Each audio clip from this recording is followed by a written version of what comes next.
She stood at the edge of the Pacific Ocean, and the morning air was cold and sharp and full of salt. She could feel it on her lips, and in her lungs. She could feel the weight of everything she had lost pressing down on her chest, and still she took her first step eastward, one foot on the sand, one on the road, and then another and another, as if her body knew that walking was the only thing left that could keep her alive. She was 26 years old, and her name was Cheryl Strayed. She had no one waiting for her and nowhere to go, only a trail that wound through the mountains and forests of the American West, and a promise to herself that she would not stop until she found a way to live again.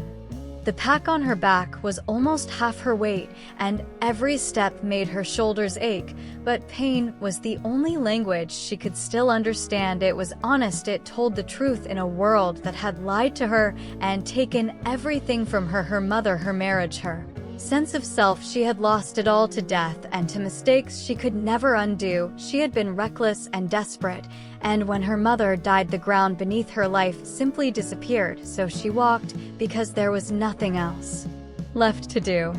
The Pacific Crest Trail stretched before her like a long confession. It did not promise comfort, it did not promise safety, it only offered distance and time and silence. And in those things she hoped she would find herself again. The first days were a blur of dust and heat. The sun burned her neck, the blisters on her feet burst and bled, and still she kept walking, because every mile she walked was 1 mile further from the woman she used to be.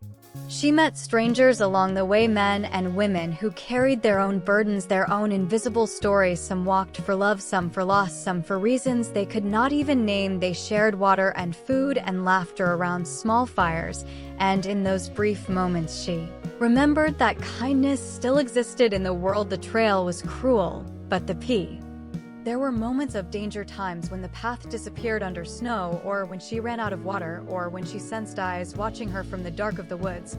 But each time she found a way through, sometimes by luck, sometimes by sheer will. She had been lost before in other ways, in cities, in rooms full of people who did not know her, but out here being lost meant something different. It meant surrendering to the earth, to its vastness and its mercy. As she crossed into new states, the land changed around her. Deserts gave way to forests, forests to high ridges where clouds brushed the tops of the pines. She kept journals filled with words that came like breath, simple and raw. She wrote about pain, about forgiveness, about the shape of her mother's hands. She wrote to remember and to let go. She did not know if anyone would ever read those words, but it did not matter. They were proof of her journey. There was a day when she almost quit, her boots torn, her body shaking with exhaustion. She sat on a rock and stared at the endless trail ahead and thought of the woman she had been before she started, a woman who had given up on herself, who had chased away everyone who loved her. And she realized that even if she stopped walking now, she was no longer that woman anymore. She had already changed, she had already survived.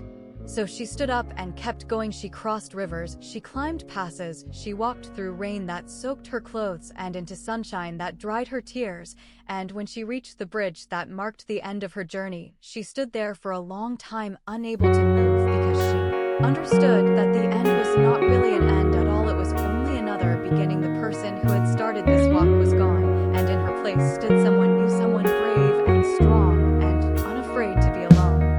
She mailed her last box home and sat by the water, watching the waves fold against the shore. She thought about her mother, about every step that had carried her here, about the 1,000